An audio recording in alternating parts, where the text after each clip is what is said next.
내 거라고! 이 공장은 내 거라고! 김미선! 너가 감히 내 인생을 이렇게 빼앗을 수 있어? 내가 너희들 가만두지 않을 거야! 이제 공장과 남편 다 제 것입니다. 어머니는 몸만 나가주세요.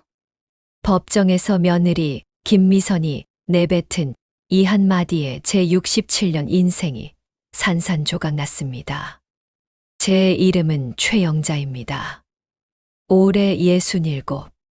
지금 이 순간 저는 시골 외곽에 있는 한 찜질방 대합실 구석진 자리에 웅크리고 앉아 있습니다. 형광등이 깜빡이는 천장 아래 낡은 소파에 몸을 맡긴 채 주변을 둘러봅니다. 옆자리에는 중년 남성이 코를 골며 잠들어 있고 저 멀리서는 새벽 3시임에도 텔레비전을 보는 사람들의 희미한 웃음소리가 들립니다. 제 발밑에는 초라한 짐이 전부입니다. 얇은 이불 한 장, 검은 비닐봉지에 담긴 속옷 몇 벌과 낡은 외투 하나. 그게 다예요. 67해를 살아온 한 사람의 전 재산이 이것뿐이라니. 가슴이 답답해집니다. 뒤쪽에서 젊은 여자들의 낮은 속삭임이 들려옵니다. 집 없어서 찜질방을 전전한다는 이야기. 자식들이 뭘 하냐는 한탄. 사람들의 시선이 따갑지만 저는 고개를 들지 않습니다. 부끄러움보다는 이상하게 무감각해요. 벌써 석 달째예요. 지난주에는 찜질방 사장이 저를 사무실로 불러들였어요.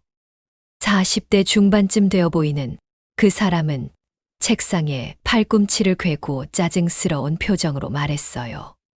할머니, 여기 장기 투숙하는 곳 아니에요. 다른 손님들 불편해한다고 민원 들어와요. 제가 어디 갈 곳이 없다고 그냥 며칠만 더 있게 해달라고 사정했지만 그 사람은 고개를 저었어요. 여기 찜질방이지 고시원이나 쪽방이 아니라고요. 매일 입장료 내고 계시지만 사실 적자예요. 할머니 때문에. 차가운 목소리로 이번 주 안으로 다른 곳을 알아보라고, 그러지 않으면 출입을 제한하겠다고 했어요. 고개를 숙이고 나올 수밖에 없었어요. 다른 곳이라니. 갈 곳이 있으면 여기 있겠어요? 핸드폰 화면을 봅니다. 새벽 3시 47분. 잠이 안 와요. 요즘 밤이면 자꾸 과거가 떠올라요. 원래 저는 김치 공장을 운영했습니다. 새벽 4시면 어김없이 일어나 공장으로 향했습니다. 차가운 새벽 공기를 가르며 걸어가는 발걸음이 경쾌했던 기억이 나요. 공장 문을 열면 제일 먼저 맞이하는 건 김치 냄새였어요. 제 손으로 직접 절인 배추, 정성스럽게 버무린 양념, 하나하나 정성을 들여 만든 김치를 동네 마트와 슈퍼에 납품했습니다. 많은 돈을 벌지는 못했지만 사람들이 제 김치를 맛있게 먹는다는 이야기를 들을 때의 그 뿌듯함이란, 지금 생각해봐도 가슴이 따뜻해져요. 하지만 그 평화로운 일상의 균열이 시작된 건 며느리가 들어오면서부터였습니다. 김미선, 28살의 젊은 여자. 제 아들 준호가 데려온 예비 며느리를 처음 본 순간을 아직도 선명히 기억해요. 첫 인상이 참 좋았어요. 그때 저는 마음속으로 우리 준호가 좋은 사람을 만났구나 하며 안도했었는데, 결혼 후 미선은 자연스럽게 김치 공장 일에 관심을 보이기 시작했어요. 가족 사업이니까 자신도 일원이 되고 싶다며 도와달라고 했어요. 그 진실한 듯한 눈빛, 열정적인 목소리에 저는 넘어갔어요. 정말 순진했죠. 미선이 점점 공장 업무에 깊숙이 개입하기 시작한 것도 자연스럽게 받아들였어요. 처음에는 단순한 장부 정리부터 시작했어요. 제가 손으로 끄적끄적 적어놓던 매출과 지출 내역을 미선이 컴퓨터로 깔끔하게 정리해줬죠. 젊은 사람들은 이런 걸 잘한다며 칭찬을 아끼지 않았어요. 미선의 제안으로 공장 계좌도 새로 만들었고, 거래처 관리도 체계적으로 바뀌었어요. 모든 게 좋은 방향으로 변화하는 것 같았거든요. 하지만 언제부턴가 이상한 일들이 생기기 시작했어요. 가장 먼저 눈치챈 건 직원들의 표정이었어요. 김치 공장에서 10년 넘게 일해준 박술래 언니, 그리고 막내 직원 이영희까지. 모두들 어딘지 모르게 위축되어 보였어요. 술래 언니가 한 번은 조심스럽게 말을 꺼냈다가 멈췄던 기억이 나요. 무슨 일인지 물어봐도 그냥 아니라며 고개를 저으며 돌아서는 뒷모습이 어딘지 쓸쓸해 보였어요. 두 번째로 이상했던 건 공장 분위기였어요. 예전에는 일하면서도 웃음소리가 끊이지 않았는데 미선이 자주 나타나는 날에는 공장이 조용해졌어요. 직원들이 말수도 줄어들고 뭔가 긴장한 것 같았어요. 마치 무거운 돌덩이가 가슴에 올려져 있는 것처럼 답답한 분위기였어요. 세 번째, 가장 결정적인 발견은 우연히 했어요. 어느 날 새벽 평소보다 일찍 공장에 나갔어요. 그날따라 잠이 안 와서 4시쯤 집을 나선 거였어요. 공장 문을 열고 들어가는데 사무실에 불이 켜져 있었어요. 살금살금 다가가 보니 미선이 컴퓨터 앞에 앉아 있었어요. 집중하고 있는 뒷모습, 무엇인가 열심히 타이핑하는 손놀림. 제가 부르자 깜짝 놀란 미선이 화면을 재빨리 끄며 돌아봤어요. 당황한 듯한 표정이 역력했어요. 그때는 단순히 며느리가 부지런하구나 정도로만 생각했어요. 하지만 며칠 후 거래처에서 온 전화가 모든 걸 바꿔놨어요. 납품된 금액이 입금되지 않았다는 거예요. 바로 통장 잔액을 확인해보기로 했어요. 분명히 지난주까지만 해도 1,800만 원이 있었던 계좌에 230만 원밖에 남아있지 않다는 거였어요. 순간 머릿속이 하얗게 변했어요. 급히 은행으로 달려가서 통장을 뽑아보니 정말이었어요. 며칠 사이에 큰 금액들이 계속 빠져나간 기록이 있었어요. 9월 3일에 500만 원, 5일에 600만 원, 7일에 400만 원. 모두 제가 모르는 출금이었어요. 은행 직원에게 물어보니 모든 출금이 정상적인 절차를 거쳤다고 하더군요. 카드와 비밀번호로 이루어진 출금이라고. 그 순간 떠오른 건 미선이었어요. 공장 계좌를 새로 만들 때 편의상 카드를 하나 더 만들어줬던 기억이 났어요. 가족이니까 괜찮겠지 하는 마음으로 집으로 돌아가는 버스 안에서 손이 부들부들 떨렸어요. 설마 미선이 그럴 리는 없다고, 다른 이유가 있을 거라고 스스로를 달랬지만 의심은 계속 커져갔어요. 집에 도착해보니 더 큰 충격이 기다리고 있었어요. 미선이 거실 소파에 앉아 있었는데 표정이 평소와 달랐어요.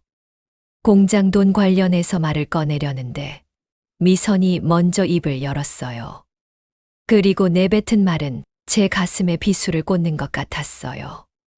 공장은 이제 자신이 운영하기로 했다는 것, 준호와 상의해서 결정한 일이라는 것. 나이도 많고 경영이 힘드시니까 젊은 사람이 맡는 게 좋을 것 같다는 말까지. 세상이 무너지는 기분이었어요. 숨이 막혀올 것 같았어요. 그때 제가 몰랐던 건 이 모든 게 계획된 일이었다는 것이에요. 그리고 이것은 단지 시작에 불과했다는 것도. 제 인생이 이렇게 무너질 줄은 꿈에도 몰랐는데. 그 다음 날부터 제 일상은 완전히 뒤바뀌었어요. 아침 6시 습관적으로 일어나 공장으로 향했어요. 하지만 공장 문은 굳게 잠겨 있었고 제 열쇠로는 열리지 않았어요. 자물쇠가 바뀐 거예요. 지나가던 술래 언니가 저를 발견하고 다가왔는데 새댁이 어제 자물쇠를 바꿨다고 했어요. 그리고 직원들에게는 이번 달부터 월급 20% 삭감이라고 통보했다고. 가슴이 철렁 내려앉았어요. 술래 언니의 목소리에 원망이 섞여 있었어요. 10년 넘게 함께 일해온 동료를 바라보는 시선이 복잡했어요. 저도 모르셨냐고 묻는 말에 고개를 젓자 술래 언니가 한숨을 쉬었어요. 그때 공장 문이 열렸어요. 미선이 나타났어요. 하지만 어제까지의 며느리가 아니었어요.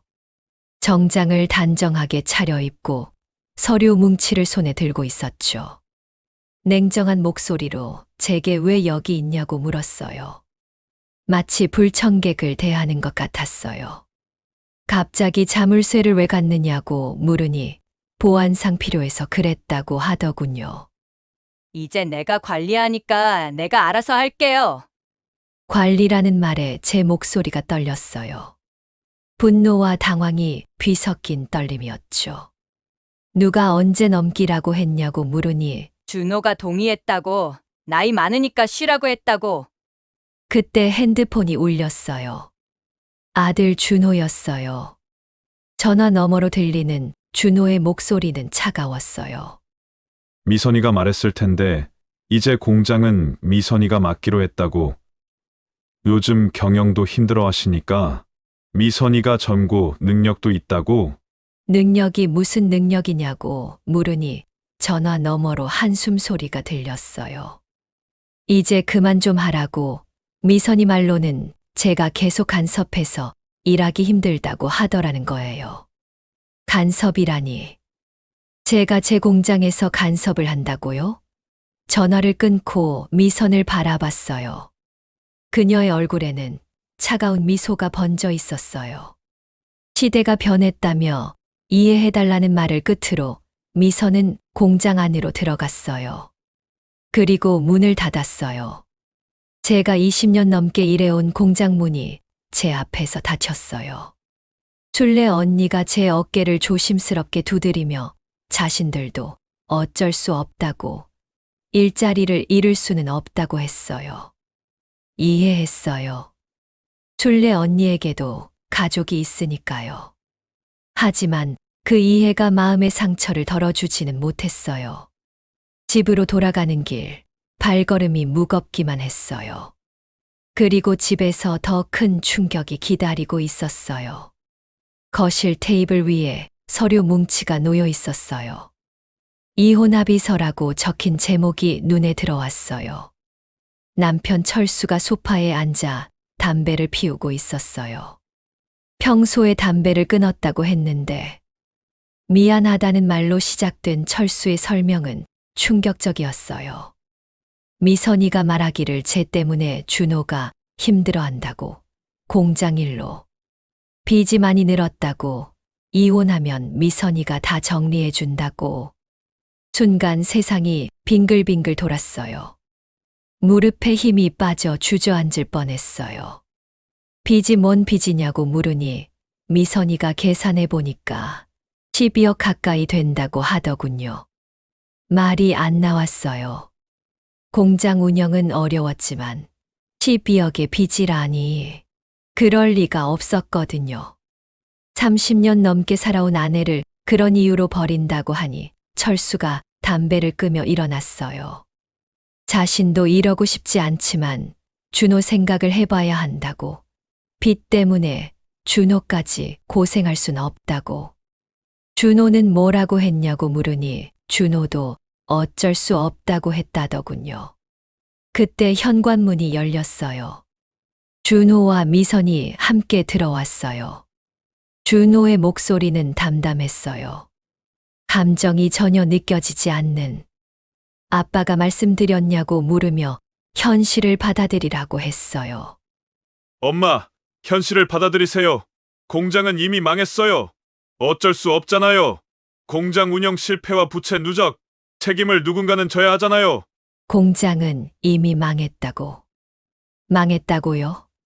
제가 평생을 바친 공장이 망했다고요? 그 순간 깨달았어요. 이 모든 게 미선의 계획이었다는 것을. 너, 처음부터 이럴 계획이었구나. 너가 내 통장에서 돈을 다 빼돌린 거 아니냐는 질문에 미선이 어깨를 으쓱했어요. 무슨 말씀이세요? 어머니, 제가 이 회사에 들어오기 전부터 부채가 있었어요. 그리고 미선이가 좋은 조건을 제시했다며 이혼하면 빚은 미선이가 다 정리하고 저에게는 매월 생활비도 드린다고. 생활비요? 제가 구걸해서 받을 생활비를 말하는 건가요? 미선이 한 걸음 앞으로 나섰어요. 그녀의 얼굴에 떠오른 표정은 승리자의 그것이었어요. 이때는 몰랐어요. 그게 과거의 저에 대한 미선의 복수인지. 그날 밤 저는 집을 나왔어요. 갈 곳이 없어 찜질방으로 향했어요. 처음 찜질방에서의 밤은 잠들 수 없었어요. 평생을 바쳐 일궈온 모든 것을 한순간에 잃어버린 허탈감. 그리고 가장 믿었던 사람들에게 배신당한 상처. 갑자기 이상한 기분이 들었어요. 뭔가 놓친 게 있는 것 같은 중요한 단서를 지나쳤다는 느낌이었어요. 새벽 4시가 넘어서야 겨우 잠이 들었지만 꿈에서도 미선이 나타났어요. 하지만 꿈속의 미선은 어른이 아니라 어린 소녀였어요. 울고 있는 작은 여자아이. 다음 날 오후 저는 예전 집으로 향했어요. 이혼 서류를 가지러 가라는 연락을 받았거든요. 거실에는 미선이 앉아 서류들을 정리하고 있었어요. 차갑게 어머니가 오셨냐며 서류는 거기 테이블에 있다고 고개도 들지 않고 말했어요. 하지만 저는 서류보다 다른 게 눈에 띄었어요. 미선의 손목에 차고 있는 팔찌였어요. 작은 나비 모양 장식이 달린 은팔찌. 어디서 본 것 같았어요. 팔찌에 대해 물어보니 미선이 고개를 들어 저를 바라봤어요. 순간 그녀의 눈빛에서 뭔가를 포착했어요. 당황한 기색이 스쳤다가 금세 사라졌어요. 예전부터 차고 다니던 거라고 하더군요. 집으로 돌아가는 길에 오래된 문구점 앞을 지나게 되었어요. 그 앞에서 걸음이 멈췄어요. 갑자기 떠오른 기억 때문이었어요. 20년 전 제가 작은 식당을 운영할 때의 일이었어요. 그때 저는 김치 공장을 시작하기 전 동네에서 작은 백반집을 했어요. 영잔의 밥상이라는 간판을 달고 정성껏 차린 한상을 내놓던 곳이었죠. 식당은 작았지만 단골 손님들이 꽤 있었어요. 특히 점심시간이면 근처 공장 직원들과 사무직 분들이 많이 오셨거든요. 하루하루 열심히 살던 때였어요. 그런데 바로 길 건너편에 같은 백반집이 하나 더 생겼어요. 맛고을이라는 이름의 식당이었는데 저희보다 규모도 크고 메뉴도 다양했어요. 처음에는 경쟁도 좋지 하며 대수롭지 않게 생각했어요. 하지만 시간이 지나면서 점점 손님들이 줄기 시작했어요. 맛고을에서는 더 저렴한 가격에 더 많은 반찬을 내놓았거든요. 게다가 젊은 사장님이 운영해서인지 홍보도 적극적으로 하고 저는 조급해지기 시작했어요. 가족을 먹여 살려야 하는데 수입이 점점 줄어들었으니까요. 그래서 저는 잘못된 선택을 했어요. 맛고을의 식재료 공급업체에 연락해서 거래를 끊어달라고 부탁했어요. 제가 더 좋은 조건을 제시하겠다면서. 그리고 다른 업체들에도 비슷한 방식으로 접근했어요. 결국 맛고을은 안정적인 식재료 공급의 차질을 빚게 되었고 몇 달 후 문을 닫아야 했어요. 그때는 어쩔 수 없는 일이었다고 생각했어요. 생존을 위한 불가피한 경쟁이라고 스스로를 합리화했죠. 하지만 며칠 후 끔찍한 소식을 들었어요. 맛고을 사장님이 세상을 떠났다는 소식이었어요. 식당 문을 닫은 후 극심한 스트레스와 우울감에 시달리다가 그분에게는 어린 딸이 하나 있었다고 했어요. 초등학교 저학년생이었던. 그 소식을 들었을 때의 충격을 잊을 수가 없어요.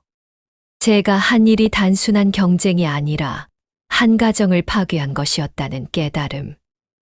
그 죄책감은 오랫동안 제 마음 한구석에 남아 있었어요. 하지만 시간이 지나면서 그 기억은 점점 흐려졌어요.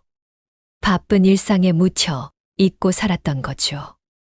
그런데 지금 미선을 보면서 그때의 기억이 생생하게 되살아났어요. 특히 그 팔찌. 나비 모양의 작은 장식이 달린 팔찌가 자꾸만 신경 쓰였어요. 오래된 상자를 뒤져봤어요.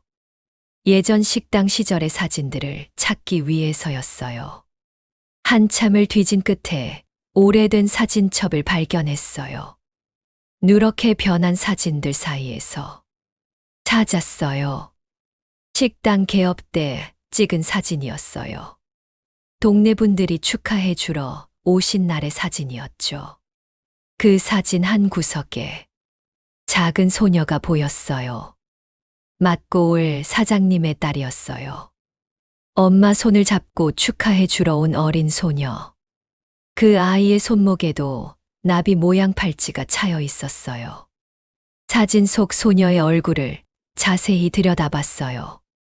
큰 눈, 작은 코, 그리고 저도 모르게 감탄사가 흘러나왔어요. 그 소녀의 얼굴이 미선과 닮아 있었거든요. 아니, 정확히는 미선이 그 소녀였던 것 같았어요. 20년의 세월이 흘렀지만 눈빛과 이목구비는 그대로였어요. 손이 떨렸어요. 사진을 다시 또 한 번 바라봤지만 확신이 서더군요. 미선이 바로 그때의 그 소녀였어요. 맞고 올 사장님의 딸. 제 때문에 엄마를 잃은 그 아이가 이제 모든 게 이해되기 시작했어요. 미선이 왜 우리 가족에게 접근했는지, 왜 그렇게 계획적으로 움직였는지. 복수였던 거예요. 20년 전 엄마를 잃게 만든 저에 대한 복수. 가슴이 답답해졌어요. 죄책감과 충격이 동시에 밀려왔어요. 그렇다면 준호와의 만남도 우연이 아니었을까요? 미선이 의도적으로 준호에게 접근했던 건 아닐까요? 그날 밤 찜질방에서 잠들지 못하고 계속 생각했어요. 미선의 입장에서 생각해보니 이해가 되기도 했어요. 어린 나이에 엄마를 잃고 그 원인을 제공한 사람이 저였다면 복수하고 싶은 마음이 들 수도 있겠죠. 그렇다면 이제 어떻게 해야 할까요? 미선의 정체를 알았으니. 하지만 모든 정황이 그것을 가리키고 있었어요. 그날 밤 법정에서 미선과 다시 마주했어요. 이번에는 재산 분할에 관한 조정이었어요. 미선은 여전히 차분하고 냉정했어요. 변호사와 속삭이며 서류를 정리하고 있었죠. 변호사의 말이 계속 이어졌지만 저는 미선만 바라보고 있었어요.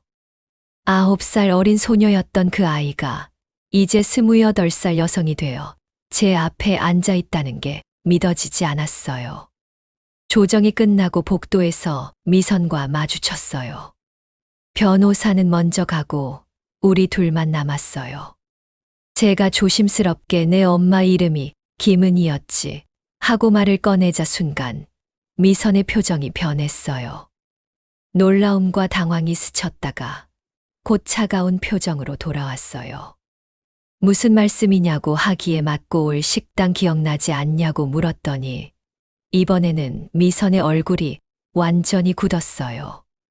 몇 초간의 침묵이 흘렀어요. 그리고 드디어 어떻게 알았냐며 본색을 드러냈어요. 차가운 목소리에 분노가 섞여 있었어요. 내 손목의 팔찌가 내 엄마가 해준 거지 하고 물으니 미선이 무의식적으로 손목을 만졌어요. 엄마가 돌아가시기 전에 마지막으로 사주신 선물이라고. 자신의 9살 생일 선물이었다고. 목소리가 떨리기 시작했어요. 그리고 당신 때문에 엄마가 죽었다고. 어머니라고 부르지 말라고. 당신은 제 원수라고 소리쳤어요. 복도에 미선의 목소리가 울려 퍼졌어요. 지나가는 사람들이 돌아봤지만 미선은 신경 쓰지 않았어요. 20년 동안 기다렸다고 저를 찾아서 제가 그들 엄마에게 한 일을 갚아주려고 했다고. 제가 변명하려 하자 변명하지 말라고 했어요. 제가 그들 식당을 망하게 만들었고 엄마는 그 스트레스를 견디지 못해서 돌아가셨다고. 미선의 눈에서 눈물이 흘러내렸어요. 20년 동안 억눌러왔던 감정이 터져나오는 것 같았어요. 엄마가 돌아가신 후에 친척집을 전전했다고. 아무도 자신을 진심으로 돌봐주지 않았다고. 그때부터 계획했다고 했어요. 언젠가 저를 찾아서 똑같이 모든 걸 빼앗아 주겠다고. 가슴이 아팠어요. 어린 소녀가 그런 복수심을 품고 자랐다니. 준호는 어떻게 찾았냐고 물으니 우연히 만났지만 준호가 제 아들이라는 걸 알았을 때 이게 운명이라고 생각했다고 하더군요. 미선이 눈물을 닦으며 다시 차가운 표정으로 돌아왔어요. 준호를 이용한 거냐고 물으니 이용이 아니라고. 준호를 진짜 사랑했다고. 지금도 사랑한다고. 하지만 복수가 더 중요했다고 했어요. 그래서 공장 돈을 빼돌린 거냐고 물으니 제가 그들 가족에게서 빼앗아간 것들을 되찾은 거라고. 엄마의 꿈, 그들의 미래, 모든 걸. 미선의 목소리에는 확신이 차 있었어요. 자신이 정의를 실현하고 있다고 믿고 있었어요. 그런데 이제 어떻게 할 거냐고. 진실을 다 안 이상 어떻게 할 거냐고 물으니 미선이 차갑게 웃었어요. 진실이라고. 누가 믿을 거냐고. 증거가 있냐고. 맞는 말이었어요. 제가 아무리 말해도 미선이 복수를 위해 접근했다는 걸 증명할 방법은 없었어요. 그리고 법적으로는 자신이 한 일에 문제가 없다고 했어요. 공장 돈도 정당한 절차를 거쳐서 관리했고, 이혼도 합당한 사유가 있으니까. 영리했어요. 20년 동안 치밀하게 계획한 복수였던 거예요. 하지만 준호는 모르지 않냐고, 진실을 말하면 어떻게 될 거냐고 했더니 준호한테 말해보라고 하더군요. 그럼 자신도 말할 게 있다고. 뭐냐고 물으니 20년 전 제가 그들 엄마에게 한 일들. 어떻게 경쟁 식당을 망하게 만들었는지 그 자세한 내용들을 말하겠다고. 제 얼굴이 하얗게 변했어요. 미선이 20년 전의 일까지 다 조사해 놨다는 뜻이었어요. 누가 더 나쁜 사람인지 준호가 판단하겠다는 말을 끝으로 미선은 돌아서서 걸어갔어요. 복도에 혼자 남은 저는 벽에 기댄 채 깊은 한숨을 내쉬었어요. 완벽한 복수였어요. 법적으로도 도덕적으로도 제가 할 말이 없게 만들어 놨어요. 그날 밤 찜질방에서 잠들지 못했어요. 미선의 마지막 말이 계속 귓가에 맴돌았어요. 누가 더 나쁜 사람인지. 정말 그런 것 같았어요. 제가 먼저 시작한 일이니까. 미선은 단지 복수했을 뿐이고. 하지만 한편으로는 억울한 마음도 있었어요. 20년 전의 일이 잘못되었다고 해서 지금 이렇게 가족을 파괴시킬 권리가 있는 건가요? 새벽 4시가 넘어서야 겨우 잠이 들었어요. 꿈에서도 9살 미선이 나타나서 울고 있었어요. 아줌마 때문에 엄마가 죽었다고. 꿈 속에서 제가 미안하다고, 정말 미안하다고 대답했어요. 그 다음 날 아침 저는 오래간만에 일찍 일어났어요. 어젯밤 미선과의 대화 이후 저는 많은 생각을 했어요. 20년 전의 일, 그리고 지금의 상황. 모든 것을 다시 정리해 봤어요. 9살 어린 소녀가 엄마를 잃고 20년 동안 복수를 계획하며 살아야 했던 그 고통. 상상만 해도 가슴이 아팠어요. 갑자기 눈물이 났어요. 억울함이 아니라 죄책감 때문이었어요. 핸드폰을 꺼내 미선에게 전화를 걸었어요. 차가운 목소리로 무슨 일이냐고 물었지만 할 말이 있다며 만날 수 있냐고 했어요. 잠시 침묵이 흐른 후 커피숍에서 1시간 후에 만나자고 했어요. 약속 장소인 커피숍에 먼저 도착해서 기다렸어요. 손이 떨려서 커피 잔을 제대로 들 수가 없었어요. 미선이 들어왔어요. 어제와 마찬가지로 차가운 표정이었지만 어딘지 지쳐 보였어요. 무슨 말씀이 있으시다고 하며 제 맞은편에 앉았어요. 저는 미선아, 미안해 하고 말했어요. 갑작스러운 사과에 미선이 놀란 표정을 지었어요. 갑자기 뭔? 하며 당황하는 미선에게 20년 전 일이 정말 미안하다고, 내 엄마한테, 그리고 너한테 미안하다고 했어요. 미선의 표정이 복잡해졌어요. 분노와 당황이 뒤섞인 것 같았어요. 지금 와서 사과한다고 뭐가 달라지냐고 물었지만 아무것도 달라지지 않는다고, 하지만 그래도 말하고 싶었다고 했어요. 제 목소리가 떨렸어요. 미선이 고개를 돌려 창밖을 바라봤어요. 그 옆모습에서 어린 시절의 모습이 겹쳐 보였어요. 내가 얼마나 힘들었을지 상상만 해도 가슴이 아프다고 하니, 그럼 이제 알겠냐고, 자신이 왜 이렇게까지 했는지 알겠냐고 미선의 목소리에 감정이 섞였어요. 응, 이해한다고, 그리고 내가 복수하고 싶은 마음도 이해한다고 했어요. 준호는 죄가 없다고, 철수도 마찬가지라고, 그 사람들까지 고생시킬 필요는 없지 않냐고. 그들은 제 가족이라고, 제 편이라고 미선이 말했지만 아니라고 했어요. 준호는 미선을 진심으로 사랑했다고, 미선이 복수하려고 접근했다는 걸 모르고, 그리고 지금도 미선을 믿고 있다고, 그런 준호에게 이런 짓을 하는 게 맞냐고. 미선의 표정이 흔들렸어요. 내가 내 마음을 위해서 용서를 해보라는 거라고. 말도 안 된다며 미선이 소리를 질렀어요. 주변 사람들이 쳐다봤지만 신경 쓰지 않았어요.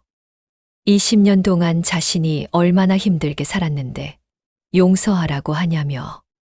눈물이 미선의 뺨을 타고 흘러내렸어요. 20년 동안 참아온 감정이 터져나오는 것 같았어요. 엄마가 돌아가신 후에 자신은 정말 혼자였다고, 친척들은 자신을 귀찮아했고, 학교에서는 왕따를 당했다고. 미선이 흐느끼기 시작했어요. 그때마다 생각했다고 해요. 제가 없었다면 엄마가 살아계실 텐데, 자신들 가족이 행복할 텐데.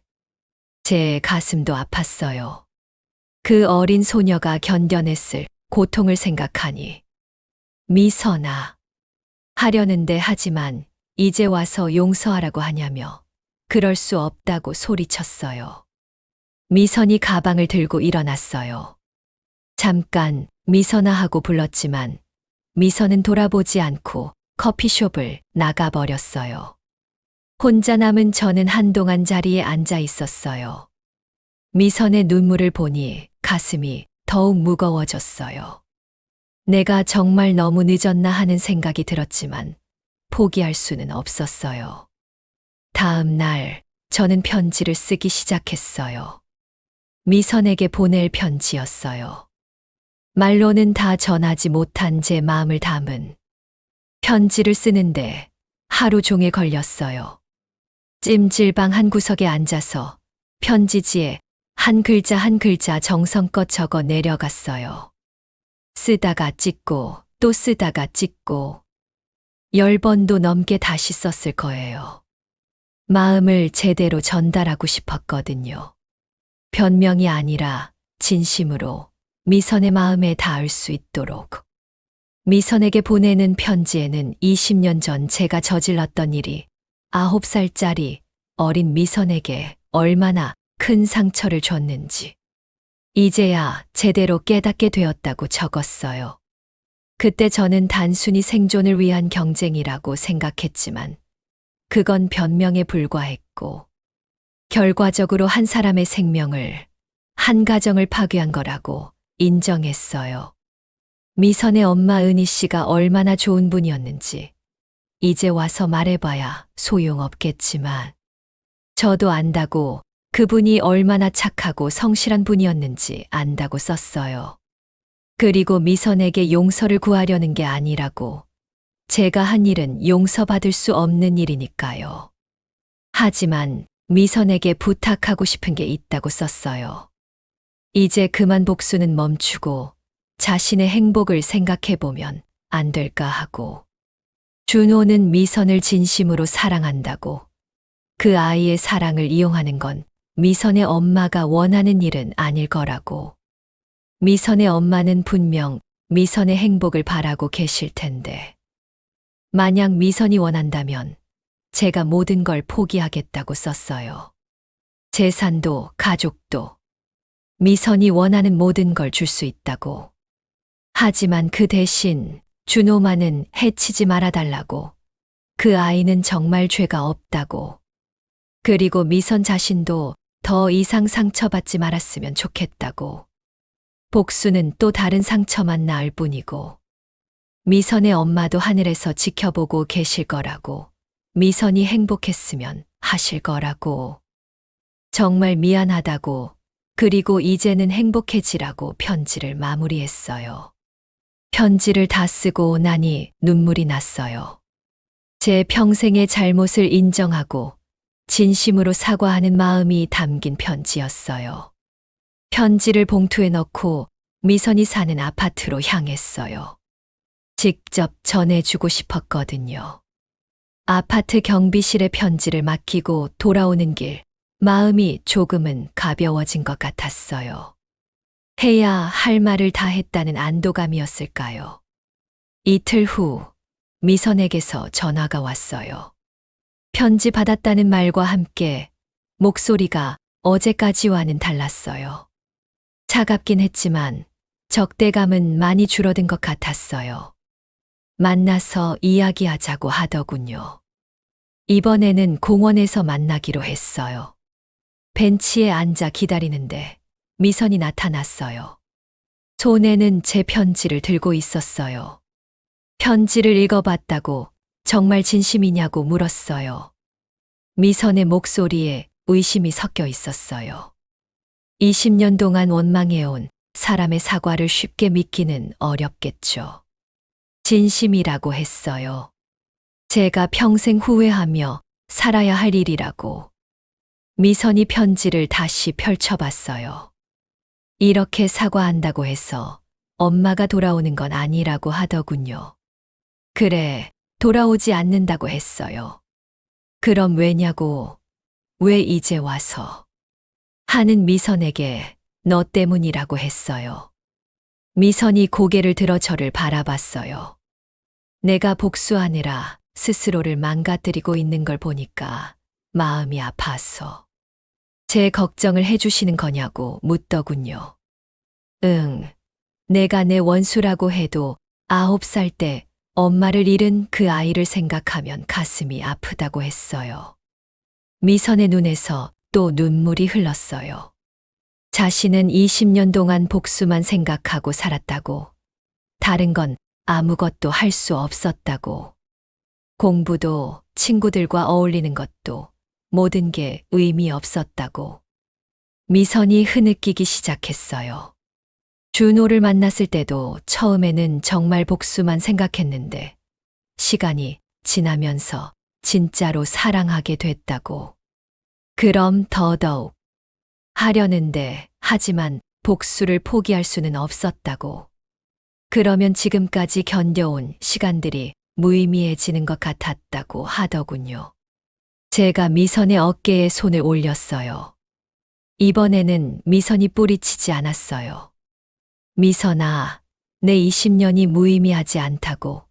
그 시간 동안 너는 정말 많이 견뎠고 강해졌다고. 하지만 하는 미선에게 이제는 그 강함을 복수가 아닌 다른 일에 써보면 어떨까 하고 제안했어요. 미선이 저를 바라봤어요. 눈물로 범벅이 된 얼굴이었지만 어딘지 모르게 어린아이 같아 보였어요. 어떤 일이냐고 물었어요. 행복해지는 일이라고 했어요. 준호와 함께 새로운 가정을 만드는 일. 그럴 수 있을까요? 자신 같은 사람이. 하는 미선에게 왜 안 되냐고. 넌 충분히 행복할 자격이 있다고 했어요. 미선이 한참 동안 울었어요. 20년 동안 쌓였던 모든 감정들이 터져나오는 것 같았어요. 할머니. 미선이 처음으로 저를 할머니라고 불렀어요. 응. 하고 대답하니 정말 미안하다고, 자신이 너무 심했다고 했어요. 아니라고, 내가 미안해할 일 없다고 했어요. 아니라고, 준호도 할아버지도 죄 없는 사람들을 힘들게 했다고. 미선이 제 손을 잡았어요. 그 손이 차갑고 떨리고 있었어요. 할머니, 이제 어떻게 해야 하냐고, 이미 저지른 일들을. 하더군요. 하나씩 해결해 나가면 된다고, 천천히. 공장은 어떻게 하냐고 물으니 우리 함께 다시 일으켜보자고 했어요. 미선이 놀란 표정으로 저를 바라봤어요. 함께요? 응, 너 혼자서는 힘들 거야. 나도 도울게. 하지만 자신은 할머니한테 그렇게 심한 짓을. 하는 미선에게 그건 이제 됐다고, 중요한 건 앞으로라고 했어요. 그날 오후 우리는 함께 공장으로 갔어요. 문을 열고 들어서니 익숙한 김치 냄새가 코끝을 스쳤어요. 하지만 예전과는 분위기가 달랐어요. 직원들의 표정이 어두웠거든요. 술래 언니가 저를 보고 놀란 표정을 지었어요. 미선 씨랑 같이 오셨다며. 응, 술래야, 이제부터 우리 함께 일하기로 했다고 했어요. 직원들이 서로 얼굴을 바라보며 웅성거렸어요. 무슨 일인지 이해할 수 없다는 표정들이었어요. 미선이 앞으로 나섰어요. 죄송하다고, 그동안 자신이 많이 힘들게 해드렸다고. 술래 언니가 당황한 표정으로 저와 미선을 번갈아 봤어요. 이제부터는 달라질 거라고, 할머니와 함께 공장을 제대로 운영해 보려고 한다고 미선이 말했어요. 정말인가요? 하는 술래 언니의 목소리에 희망이 섞였어요. 네, 그리고 월급도 원래대로 돌려드릴게요. 하니 직원들의 표정이 밝아지기 시작했어요. 그날부터 저와 미선은 함께 공장 재건에 나섰어요. 빼돌려진 돈을 되찾는 일부터 시작했어요. 미선이 친정 아버지 계좌로 옮겨놓았던 돈들을 다시 가져왔어요. 이 돈으로 우선 직원들 월급부터 지급하자고 했더니 네, 할머니하고 미선이 대답했어요. 미선의 태도가 완전히 바뀌었어요. 차갑고 계산적이던 모습은 사라지고 진심으로 공장을 위해 노력하는 모습을 보였어요. 거래처들과의 관계도 회복해야 했어요. 공장이 어려워진 동안 끊어진 거래처들이 많았거든요. 단골마트 사장님이 정말 다시 제대로 하실 거냐고 걱정스러운 표정으로 물어봤어요. 네, 이번에는 정말 달라질 거예요. 제가 보장할게요. 하고 미선이 자신있게 대답했어요. 그 진지한 모습에 마트 사장님도 마음을 열기 시작했어요. 그럼 다시 한번 믿어보죠 하더군요. 조금씩 공장이 예전 모습을 찾아가기 시작했어요. 공장이 정상화되기까지는 몇 달의 시간이 걸렸어요. 저와 미선은 매일 새벽부터 밤늦게까지 함께 일했어요. 처음에는 어색했지만 시간이 지나면서 자연스럽게 호흡을 맞춰갔어요. 어머니, 이 배추 상태 어때요? 하며 미선이 물어보면 좋네. 이 정도면 충분히 절일 수 있어 하고 대답했어요. 양념은 어떻게 할까요? 예전 레시피대로요? 하면 그래, 우리 집 비법이니까 하며 미선이 제 김치 담그는 방법을 열심히 배웠어요. 처음에는 서툴렀지만 금세 요령을 터득했어요. 할머니 손맛을 따라갈 수는 없겠지만 그래도 비슷하게 만들어 볼게요 하더군요. 아니야, 미선아, 내 손맛도 있을 거야. 사람마다 다른 맛이 나는 게 자연스러운 거야 하고 말해줬어요. 함께 일하면서 미선의 다른 면을 많이 볼 수 있었어요. 복수에 사로잡혀 있을 때는 몰랐지만 원래 성실하고 꼼꼼한 성격이었어요, 어머니. 장부 정리 끝났어요. 이번 달 매출이 생각보다 좋네요 하면서도. 그런데 직원들 보너스 좀 줘도 될까요? 다들 힘들게 일해주고 있는데. 하며 배려하는 모습을 보였어요. 미선의 이런 배려심을 보면서 이 아이의 마음이 얼마나 따뜻한지 알 수 있었어요. 20년간의 복수심이 그 따뜻함을 가렸던 것뿐이었죠. 공장도 점점 활기를 되찾았어요. 사장님, 새로운 주문이 들어왔어요. 하며 영희가 기쁜 표정으로 달려왔어요. 어디서? 대형 마트 체인에서요. 우리 김치를 정식으로 납품하고 싶다고 하더군요. 모든 직원들이 환호했어요. 정말 오랜만에 듣는 좋은 소식이었거든요. 어머니 정말 해냈네요. 하며 미선이 제 손을 잡으며 기뻐했어요. 그 순간 저는 정말 행복했어요. 20년 전의 잘못이 이렇게 좋은 결과로 이어질 줄은 몰랐어요. 미선과 저 둘 다 상처가 있었지만 그 상처를 딛고 새로운 관계를 만들어낸 거죠. 미선아, 고마워. 어머니가 더 고마워요. 저를 용서해 주시고 다시 기회를 주셨어. 용서가 뭐야? 우리 이제 가족이잖아. 그날 저녁, 온 가족이 함께 저녁을 먹었어요. 준호가 회사에서 일찍 들어와서 철수도 함께, 미선과 저까지. 오랜만에 식탁에 둘러앉았어요. 어머니 김치 정말 맛있어요. 하며 미선이 김치를 한 젓가락 들었어요. 내가 만든 것도 맛있던데. 아직 어머니 손맛에는 못 미쳐요. 시간이 지나면 더 좋아질 거야. 준호가 웃으며 우리 집 김치가 이제 엄마와 미선이 함께 만든 거니까 2배로 맛있을 거야 하더군요. 모두가 웃었어요. 정말 오랜만에 들어보는 웃음소리였어요. 그날 밤 찜질방이 아닌 제 집 침대에서 잠이 들었어요. 창문으로 들어오는 달빛을 바라보며 생각했어요. 정말 기적 같은 일이었어요. 절망적이던 상황이 이렇게 좋아질 줄이야. 미선도 이제는 복수보다는 새로운 삶을 꿈꾸고 있는 것 같았어요. 준호와 함께 행복한 가정을 만들어 가려고 노력하고 있었고요. 하지만 아직 완전히 끝난 건 아니었어요. 진정한 화해를 위해서는 마지막 과제가 남아 있었어요. 과거의 실수와 상처들이 사라지는 건 아니지만 그것들을 딛고 새로운 사랑과 관계를 만들어갈 수 있다는 것. 20년 전에 잘못된 선택이 20년 후에는 이렇게 아름다운 가족을 만들어줄 줄 누가 알았을까요? 미선과 저, 우리는 서로에게 상처를 주었지만 결국에는 서로를 치유해주는 존재가 되었어요. 복수보다는 용서가, 증오보다는 사랑이 얼마나 큰 힘을 가지고 있는지 이제야 진정으로 깨달았어요. 그날 밤 잠자리에 들면서 저는 마음속으로 다짐했어요. 남은 생은 이 아이들을 위해, 이 가족을 위해 살자. 그리고 다시는 누구에게든 상처를 주지 말자. 창밖으로 보이는 별들이 유난히 밝게 빛나고 있었어요. 마치 하늘에서 은희 씨가 우리를 축복해 주는 것 같았어요.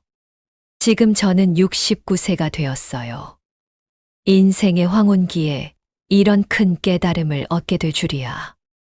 하지만 늦었다고 생각하지 않아요. 아직 사랑할 시간도, 베풀 시간도, 행복할 시간도 충분히 남아 있으니까요. 무엇보다 사랑하는 사람들과 함께 매일매일을 감사하며 살아가고 싶어요. 20년의 세월이 흘러 다시 만난 미선과 저. 우리의 이야기는 이제 진짜 시작이에요. 이것이 제가 69년의 인생을 살며 얻은 가장 소중한 깨달음이에요.